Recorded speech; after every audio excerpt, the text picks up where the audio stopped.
سلامونه او احترامات می قبول کړئ دوستانو. په یو نوې ویډیو کې درته ښه راغلاست وایم. یو غریبه انار خرڅونکې بوډۍ.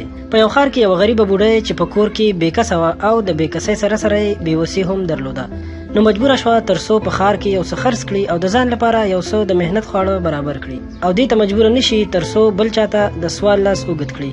بوډۍ د ځان سره فیصله وکړه چې د نن وروسته به انار خرڅوم او د هغې ګټه به د کور او ځان لپاره د خوړلو او پوښاک ښه سبب وګرځي، تر څو زما هم عزت او غیرت پاتې شي او د خپل لاس د محنت د خوړو څخه هم خوند واخلم. بوډۍ روانه شوه، د ښار په لور لاړه، د خپل وس مطابق انار یې واخیستل، ښار ته ورسېده او په یو خالي ځای کې انار کېښودل او ورسره کېناسته. دې وخت کې ورته یو ګاک راغی، د انار اخیستلو لپاره یې ترې غوښتنه وکړه. بوډۍ هم په ډېرې خوښۍ سره ورته انار وتلل او ورې کړل.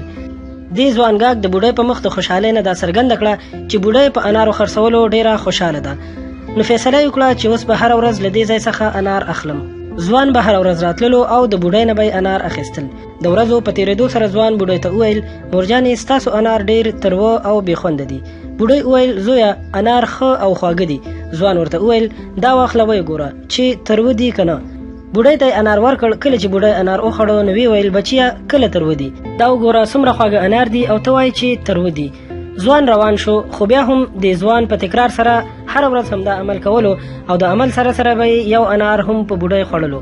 بله ورځ د ځوان سره به چې همیشه د ده ښځه هم موجوده وه، ښځې یې ترې پوښتنه وکړه چې د څو ورځو راهیسې ستا او بوډۍ د عمل چلیږي، تا ته تریو او هغې ته خواږه معلومیږي، حالانکې چې زه یې وخورم هم انار ښه وي او هم خوند یې سم وي. ځوان وویل: هو، زه پوهېږم چې انار ډېر خوندور او خواږه دي، خو خبر داسې ده چې زه پوهېږم چې بوډۍ غریبه او مسکینه ښځه ده او د غریبۍ په سبب نشي کولی چې انار وخوري، نو په همدې بانه ورباندې روزانه یو انار خورم. د بوډۍ تر څنګ چې یوې بلې ښځې هم سودا اخیسته، پوښتنه یې وکړه چې ولې ستا او د دغه ځوان د څو ورځو راهیسې په همدې خبره اتفاق نه راځي چې هغه درته وایي چې انار دې تروه دي او بې خونده دي او ته ورته انکار کوي چې نه، خواږه دي. بوډۍ ورته وویل چې نه، داسې خبره نه ده، بلکې هغه ځوان غواړي له همدې لارې په ما یو انار وخوري او د ده په عمل نه زه پوه شم او نه نور خلک، خو زه د دې هر څه نه خبره یم چې د هغه اراده څه شی ده او ولې داسې عمل کوي.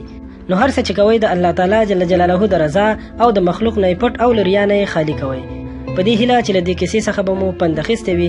له همدغسې نورو په زړه پورې ویډیوګانو لپاره در سره زموږ چینل سبسکرایب کړئ، ورسره خوا کې د ګنټې نشان هم ووهئ چې تاسو ته نورې هم دغسې په زړه پورې او له خوند څخه ډکې ویډیوګانې جوړې کړو او تاسو ترې ګټه واخلئ. ډېره مننه.